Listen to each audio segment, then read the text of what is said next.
The chaos began this morning at 4:20 at Paddington Station.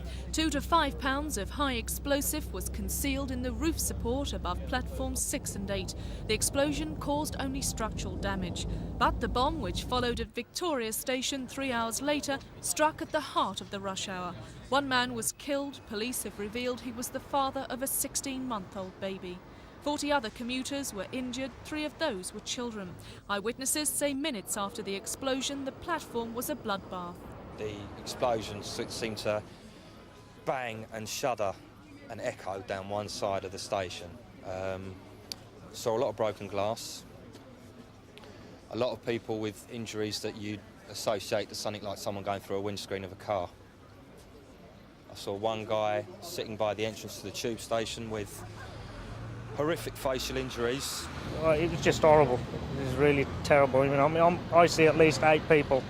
This was outside the station, and there was blood. There was blood everywhere. So I can imagine what it was like inside. The Home Secretary, who visited the scene shortly after the explosion, said he was horrified by the damage. It's quite shattering to see the concourse of Victoria Station covered by the blood of innocent people who were just going to their work this morning.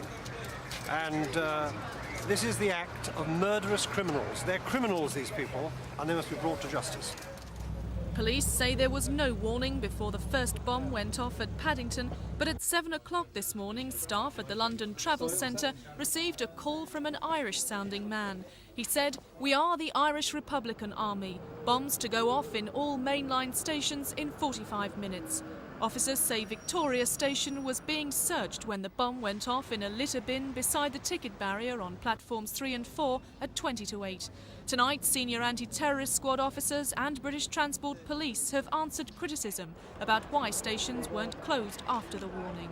You will appreciate at that time there are many thousands, tens of thousands of people coming into the capital, and we had no specific threat at that time, and the judgment made, which I made, was that the station should be searched, there should be high vigilance. And was part of that decision. It's very easy with hindsight to be critical if you want to be critical. Let me remind you again how the information was passed to the police, and even if that's genuine, quite deliberately through a third party, not in sufficient time to be of any use to us whatsoever. At Scotland Yard, more than 20 officers have been manning an emergency casualty bureau, trying to identify the dead and injured and providing information for friends and relatives.